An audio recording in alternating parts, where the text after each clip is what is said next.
সবার কপালে মিসকিনের খেদমত জুটে না। হে আমার আব্বা, কিভাবে বুঝাইলে তো তোমরা বুঝবা? মাঝে মাঝে দুই একটা মিসকিনের কথা বলতে গেলে আমার হৃদয়টা একেবারে বিগলিত হয়ে যায়। গত কোরবানির ঈদের সময় আমার মাদ্রাসার এক মিসকিন এতিম মানুষ, গরিব মানুষ, কোরবানির দিন কোরবানির কালেকশন হয়েছে, কিছু গোস্ত পাইছে, ও খাইছে। সবাই বাড়িতে চলে যাবে, সব হুজুরদের ছড়ি, পুরা মাদ্রাসা বন্ধ। কিন্তু একটা এতিম বাচ্চা, ওর যাওয়ার মতো কোনো জায়গা নাই, ওর মাথা গোজার মতো কোনো ঠাই নেই। ঘুরা ফেরা কিছুক্ষণ পর পর দেখি খালি আমার রুমের সামন দিয়ে আনাগোনা করে। ডাক দিয়া জিজ্ঞাসা করলাম, বাবা ভিতরে আসো। সাহস পায় না ভিতরে প্রবেশ করার। আমি বললাম, বাজান আসো, ভিতরে আসো। কাজু মাজু কইরা ভয়ে ভয়ে আমার রুমে ঢুকলো। আমি বললাম, মনে হয় কিছু বলতে চাও, কিছু বলতে চাইলে আমারে খুলে বলো, কি বলতে চাও? কয় হুজুর, আপনি কি বাড়িতে যাবেন না মাদ্রাসায় থাকবেন? আমি বললাম, কেন? কয় হুজুর, যদি আপনি থাকেন তাহলে আপনার সাথে আমার একটু রাইখেন। আমি বললাম, আমার সাথে তোমার রাখবো মানে কি? কয় হুজুর, মাদ্রাসা বন্ধ হয়ে যাচ্ছে, বোর্ডিং বন্ধ, বোর্ডিংও রান্না হবে না, আমি কোথায় থাকবো, কার সাথে খাবো? আপনি যদি কোথাও দাওয়াতে যান, কষ্ট করে আপনার সাথে একটু আমারে নিয়ে যাইন।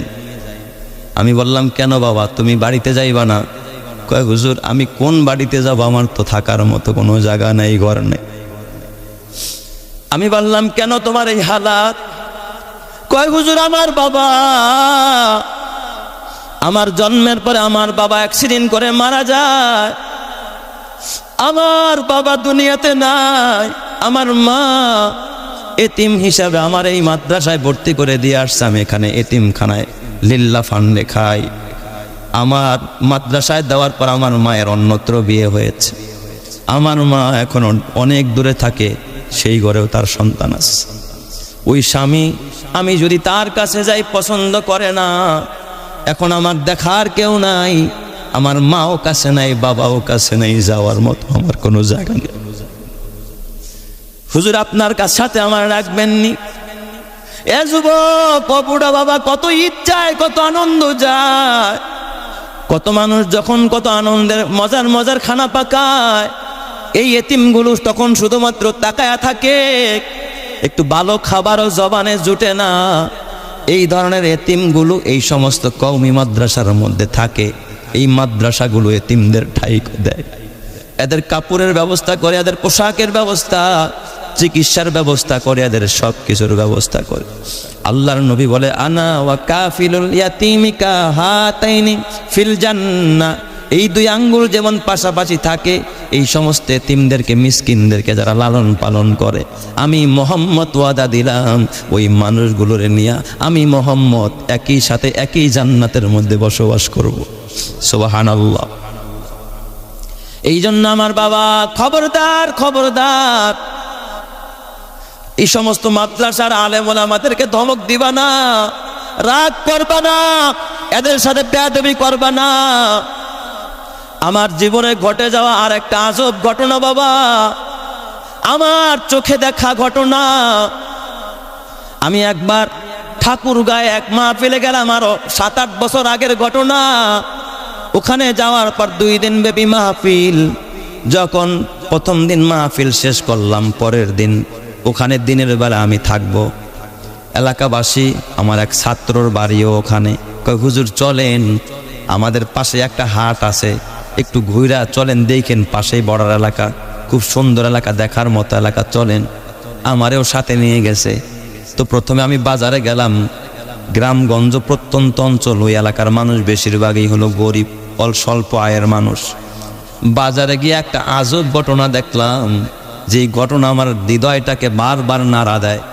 যায় দেখলাম এক বেটায় ভিক্ষা করতেছে, তার মেয়ে একটা ওই যে ভ্যানের যে চাক্কা থাকে, ব্যারিং থাকে না, ব্যারিং, এই ব্যারিং দিয়ে একটা গাড়ি বানানো, ভ্যানের ব্যারিং দিয়া, কাঠ দিয়া, তক্তা দিয়া 4টা ব্যারিং দিয়ে একটা গাড়ি বানাইছে। ওইটার মধ্যে তার বাবা প্রতিবন্ধী, তার মানে 2টা পাও নাই, 2টা হাতও নাই, ছোট্ট একটা মেয়ে, 9 কি 10 বছরের একটা মেয়ে। আগে আগে রশি ধইরা ওটা টানে আর বলে, চাচা গো, আল্লাহর ওয়াস্তে ভিক্ষা দেন, তবে বেয়াদবি করবেন না। ভিক্ষা দেন, তবে কি করবেন না? বেয়াদবি করবেন না। আমিও তখন চার দোকানে বসাই, শব্দটাও আমার কানে আসছে। আমার ভিতরে তখন কৌতূহল, ও আসমানের মালিক, বহু ভিক্ষুক ভিক্ষা করে, কিন্তু এমন শব্দ তো আমি জীবনেও শুনি নাই যে আল্লাহর ওয়াস্তে ভিক্ষা দেন তবে বেয়াদবি করবেন না। এমন শব্দ তো আমি জীবনে কোনোদিন শুনি নাই। এই মেয়েটা কেন তার জবান দিয়ে এই শব্দটা ব্যবহার করতেছে? আমার ভিতরে কৌতূহল, যেমনি হোক তার কাছ থেকে এই শব্দের রহস্য উদ্ঘাটন করতে হবে। আমি আমার ওই সাগরের ছাত্রটাকে ডাক দেয়া বললাম, বাবা চলো দেখো এই ভিক্ষুকটা কোন দিক গেল, মেয়েটার সাথে কথা বলবো। সর্বশেষ যখন নামাজের টাইম গণায় আসতেছে, কিছুক্ষণ পরে আমরা সেখানে নামাজ আদায় করলাম। নামাজ শেষে দেখি সে মসজিদের সামনেও দাঁড়ায় একই কথা ভিক্ষা করতেছে। ভিক্ষার পরে দেখি যখন সন্ধ্যা গণায় আসছে, এই মেয়েটা ওই তার বাবাকে নিয়ে যখন একটা ঝুপড়ির ভিতরে, বাজারের পাশে একটা বস্তির মতো আর কি, এটার ভিতরে প্রবেশ করবে, ইতিমধ্যে আমরা পিছন থেকে ওই মেয়েটাকে ডাক দিলাম, মা একটু দাঁড়াও, তোমার সাথে কথা আছে। মেয়েটা যখন সেখানে দাঁড়ায়, তাকে জিজ্ঞাসা করলাম, মা তুমি একটা কথার ব্যাখ্যা আমাদেরকে দিবা, এটা তোমার কি হয়? কয়, এটা আমার বাবা। মানুষ তো ভিক্ষা চায় আল্লাহর ওয়াস্তে, কিন্তু তুমি ভিক্ষাও চাও, আবার বলো বেয়াদবি করবেন না। এই শব্দটা তুমি কেন বলো? এই কথাটা জিজ্ঞাসা করার সাথে সাথে তখন ওই যে যিনি ভিক্ষুক ছিলেন, তিনি দেখি চোখ দিয়া পানির ফোঁটা গড়াইতেছে, কাঁদতেছে। কয়, হুজুর আপনার কাছে কি আমার দুঃখের কথা বললে আমার দুঃখ যাবে? আমি বললাম, না, যদিও না যায়, অন্তত আপনার এই দুঃখের কথাটা শুই না আমি হলেও একবার আমি উপদেশ গ্রহণ করব, আমাকে বলেন। তখন ওই ভিক্ষুক লোকটা, মুসাফির লোকটা আমারে ডাক দিয়া কয়, ওস্তাদ শোনেন, আমার এই যে হালাত দেখেন, আসলে কিন্তু আমি এত গরিব ছিলাম না, আমি ভিক্ষুকও ছিলাম না। আমার বাবা ছিল এক মসজিদের সভাপতি, আমার বাবা ছিল এলাকার ভিতরে মাতুব্বর, আমার বাবা মাতুব্বরি করত, আমি ছিলাম তার একমাত্র সন্তান। আমার বাবা যেহেতু মাতুব্বর, আমার বাবা যেহেতু সভাপতি, এলাকার প্রাইমারি স্কুলেরও সভাপতি, সবাই আমার বাবাকে ভয় পায়, শ্রদ্ধা করে। এই সুযোগটা কাজে লাগায় আমি এলাকার ভিতরে অনেক অকারেন্স করে বেড়াইতাম, কাউরে কেয়ার করতাম না, কোনো মানুষকে আমি গণায় ধরতাম না। হুজুর একটা সময় আমার বাবা একদিন মসজিদে নামাজ পড়ে, আমিও কিছুক্ষণ পরে যে কোনো কারণে মসজিদে গেছি। ওই মসজিদের এক মুয়াজ্জিন সাহেব, হঠাৎ আমি যখন তারে ডাকছি, সে কাজে ব্যস্ত ছিল, আসতে দেরি হয়ে যায়। তাকে জাগার মধ্যে আমি এক ধমক দিয়া সহ্য করতে না পারি আমার ডান হাতটা দিয়া তার গালের মধ্যে একটা চর মেরে বসলাম। ওই মসজিদের মুয়াজ্জিন সাহেবের গালের মধ্যে যখন আমি চর মেরেছি, কারণ আমার তো রক্ত গরম, আমার বাবা সভাপতি, আমার বাবা এলাকার মাতুব্বর, এই জন্য আমি এদেরকে তখন গণায় ধরতাম না। চটটা মারার সাথে সাথে মুয়াজ্জিন সাহেব শুধুমাত্র দুইটা চোখের পানি ফালাইল, আর দেখলাম উপরের দিকে তাকাইল, কি যেন বিড়বিড় করে বলল। বিচার দেয় নাই, কারো কাছে বিচার দেয় নাই, কারণ তার চাকরি থাকবে না, আমি সভাপতির। হুজুরের পর থেকে আমি যখন বাসায় আসি, আমার এই হাতের মধ্যে দেখি আমার ব্যথা আরম্ভ হয়, ঝিনঝিন করে ঝিনঝিন করে। কিছুদিন পর দেখি আমার হাতে এত ব্যথা, আমার হাত অবশ হয়ে আসে, আমি হাত উঁচা করতে পারি না। বাবাকে বললাম, বাবা আমাকে মেডিকেলে নিয়ে যায়। ডাক্তার টেস্ট করলো, রিপোর্ট করে বলতেছে তোমার হাতে পছন্দ রয়েছে, এই হাত যদি কেটে ফেলা না হয় তাহলে তোমাকে বাঁচানো সম্ভব না, ক্যান্সার হয়ে যাবে। আমার বাবা ডাক্তারের পরামর্শ ক্রমে আমার বাবার যত সম্পদ ছিল তার ভিতরে কিছু জমি বিক্রি করে আমার এই চিকিৎসা করায়, ক্যান্সারের চিকিৎসা। ডান হাতটা কাটে, কিছুদিন পরে আমার বাম হাতেও ব্যথা হয়, বাম হাতটাও কেটে ফেলে। হুজুর কিছুদিন পর আমার দুই পায়ের মধ্যে একই সমস্যা দেখা দেয়। ডাক্তার বলেছে দ্রুত পা কাটতে হবে, নয়তো রোগী বাঁচানো যাবে না। উস্তাদ, আমার বাবা নিরুপায় হয়ে আমার দুইটা পা কেটে ফেলে। আমার বাবার যতগুলো সম্পদ ছিল সব আমার চিকিৎসার পিছনে ব্যয় হয়। কিছুদিন পরে আমার বাবা যখন মারা যায়, আমার যা ছিল সব ধ্বংস হয়ে যায়। হুজুর, এরপরে আমি এখন রাস্তার ফকির, এই জন্য আমি ভিক্ষা করি। এ আমার বাবা, কপাল ভালো হতে হয়, কপাল লাগে কপাল।